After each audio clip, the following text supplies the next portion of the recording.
지난해 사회 곳곳에서 미투 파문이 일었습니다. 여성들이 피해를 고발하고 나섰고 이 문제가 젠더 문제로까지 이어지고 있는데요. 부산에서는 지난해에 이어 올해 또 학교 성폭력 문제가 불거졌습니다. 안수민 기자와 자세한 이야기 나눠보도록 하겠습니다. 네, 안수민 기자. 이번에도 SNS를 통해서 스쿨 미투가 불거졌죠? 네, 어제 말씀드렸다시피 학생들이 다양한 SNS를 통해서 자신들의 피해 상황을 공개하고 나섰습니다.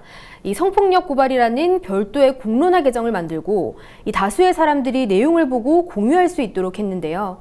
동시다발적으로 동일한 키워드, 즉 해시태그를 게시해서 해당 내용이 더 많은 사람들에게 노출될 수 있도록 하는 등의 방법도 사용했습니다. 네, 학생들이 이렇게까지 고발 내용을 알리려고 한 이유가 있을까요? 네, 그렇습니다. 이 SNS를 이용해서 학생들과 직접 이야기를 제가 나눠봤는데요. 네. 이 학생들은 SNS를 최후의 수단이라고 표현했습니다. 그러니까 SNS가 아니면 자신들이 겪는 이 피해 상황을 바꿀 수도 없고 또 정당한 처벌이 이루어지지도 않을 것이란 판단을 한 것이죠. 네. 여기에도 이유가 있었습니다. 학생들이 직접 취할 수 있는 조치, 예를 들어서 해당 교사에게 하지 말라는 등의 의사표현을 하거나 매년 시행되는 교원 능력개발평가상 학생 서술 항목에서 피해 사실을 알리려는 등의 조치를 취했지만 실질적인 이 변화가 나타나지 않았다는 겁니다. 네. 이 학생들은 또 매일 마주치고 자신들을 지도하는 교사들이다 보니 이 성적이나 진학에 문제가 생길까 봐 두려웠다는 이야기도 했습니다. 예, 그러니까 학생들 입장에서는 할 수 있는 노력을 좀 했지만 아무래도 성적이나 진학 부분에서 좀 피해를 당할까 봐 참고 있었을 밖에 없었다는 이야기인데요. 마음이 아픕니다.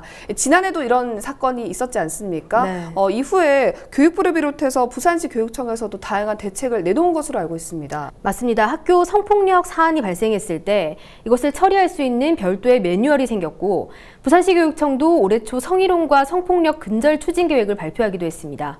이 대응 매뉴얼에 따라서 문제가 발생하면 교육청 관계자와 경찰, 성 관련 전문가들이 함께 동행을 해서 이 학교 학생들을 대상으로 조사를 진행하고 해당 교사와 학생들을 격리시키는 등의 조치가 이루어집니다. 네. 또 문제가 생긴 학교에 대해서는 교육청의 특별 감사와 관리가 실시됩니다. 이번 사건 역시 이 같은 절차를 거쳐서 이 사후 조치가 이루어지고 있는 상황입니다. 네. 이외에도 외부 전문가가 참여하는 성인식 교육 등 이런 것들을 교사가 의무적으로 이수하도록 하는 등의 이 예방 차원의 장치도 마련된 상태입니다. 네, 진상 파악을 위한 전수조사가 매번 진행되지 않습니까? 이 과정에서 지난해와도 마찬가지로 학생들이 좀 자신들의 신분이 노출될까 봐 가장 지적을 하죠. 네, 그렇습니다. 사실 이 부분은 이 신고 방법이나 이 정책들이 이 학생들에게 신뢰를 주지 못한 것이 아닐까 하는 생각이 드는데요. 실제 학생들과 서면 인터뷰에서 이 전수조사 과정에 대한 불만이 나타났는데요. 네. 학생들은 이름을 쓰도록 돼 있어서 두려웠고 이 사실을 제대로 밝히지 못한 학생도 있었다고 이야기를 했습니다. 네. 이 정확한 진상을 파악해서 수사기관이 마땅한 조치를 취하기 위해서는 이 피해자의 이름이 명확하게 들어갈 수밖에 없다는 점에서 이 필요한 절차이기는 하지만 피해 당사자가 청소년이라는 점을 고려한다면 개선의 필요성도 있어 보였는데요. 이 학부모 단체의 이야기를 한번 들어보시죠. 이 미투에 관해서 사회적인 고민을 해야 될 것 같습니다. 특히 학교에는 미성년자들이잖아요. 네. 학생들은. 그러면 부모님들을 통해서 대리로 네. 어떠한 법적인 조처를 할 수 있는 부분을 좀 연구를 한다던가 네. 입법을 한다던가 해야 이 학생들이 그나마 안심을 할 수 있지 않을까. 네, 피해자를 고려한 좀 더 세세한 부분에서의 고민이 좀 필요해 보입니다. 네, 그렇습니다. 이 스쿨미투가 발생한 학교들이 대체적으로 사립학교라는 점에서도 문제가 지적됐습니다. 공립학교와 달리 사립학교의 경우에는 교육청이 행사할 수 있는 인사권 등의 제한이 있기 때문에 이 문제가 발생할 가능성이 더욱 클 수밖에 없다는 의견도 있었습니다. 일단 사립학교하고 공립학교의 구조 자체가 좀 다른데요. 공립학교의 경우에는 이제 또 선생님들이 4년에 한 번씩 또 순환해서 근무하기도 하고 이런 제도적인 것으로 좀 통제가 가능하기도 하고요. 이제 징계를 받을 수도 있고 한데 아무래도 사립의 경우에는 그런 징계권 자체가 재단에 있기 때문에 실제로 유야무야 되는 경우도 허다하게 있다고 듣고 있습니다.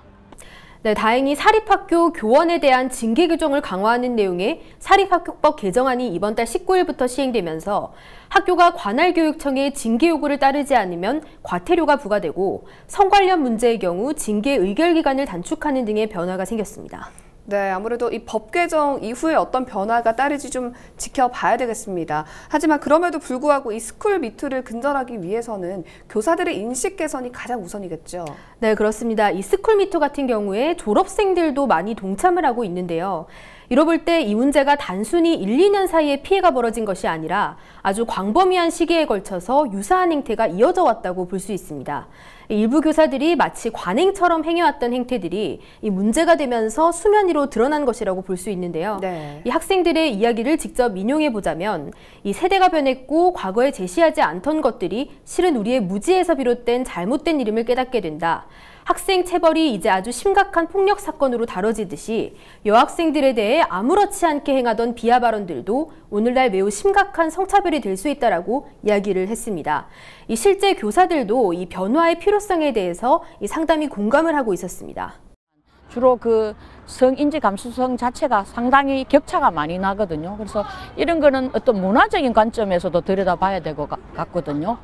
그래서 지금 뭐 페미니즘 교육이라든지 이런 것들이 또 성평등 교육이라는 것들이 하루아침에 어떤 뭐 이렇게 미봉책으로 해서는 안 되고 좀 실효성 있게 좀 이루어져야 될 것 같고요.